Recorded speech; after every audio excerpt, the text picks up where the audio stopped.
اگر اللہ کی مدد چاہتے ہو تو اس کی مخلوق کی مدد کیا کرو۔ دوسروں کو سکون دینے والا کبھی بے سکون نہیں رہتا۔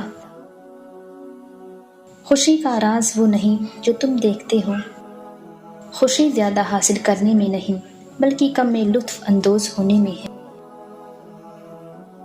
جس دن تم کسی رشتے کو شک کی نگاہ سے دیکھنے لگو گے تو سمجھ جانا اس دن سے اس رشتے میں محبت، پیار اور عزت ختم ہونا شروع ہو جائے گا۔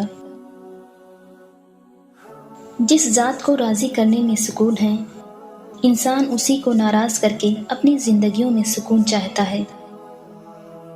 محتاج کو مہلت دینے میں کوئی احسان نہیں بلکہ عدل و انصاف ہے۔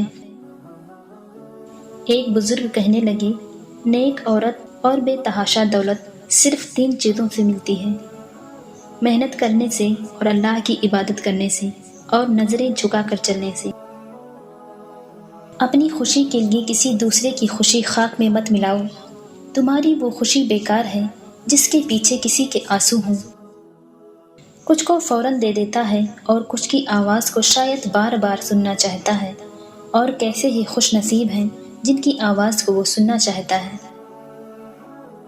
جھوٹے سے دوستی نہ کرو کیونکہ وہ تمہیں دور کی چیز قریب اور قریب کی چیز دور دکھائے گا۔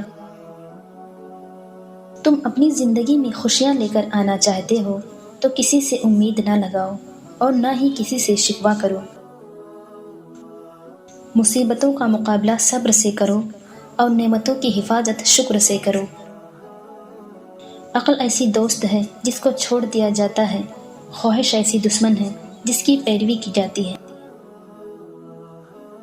جب آپ کسی دوسرے کے راستے میں روشنی کرتے ہیں تو خدا تمہارے راستے بھی روشن کر دیتا ہے۔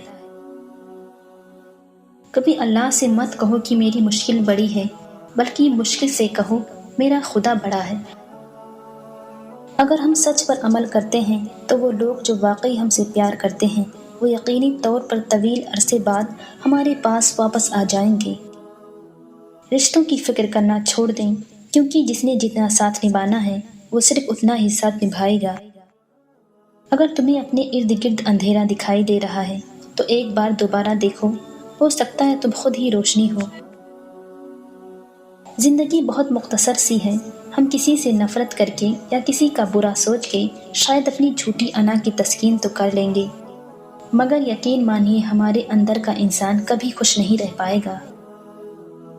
4 چیزوں کو 4 چیزوں سے دھویا کرو: زبان کو ذکر سے، آنکھوں کو آنسوؤں سے، گناہوں کو استغفار سے اور دل کو خوف خدا سے۔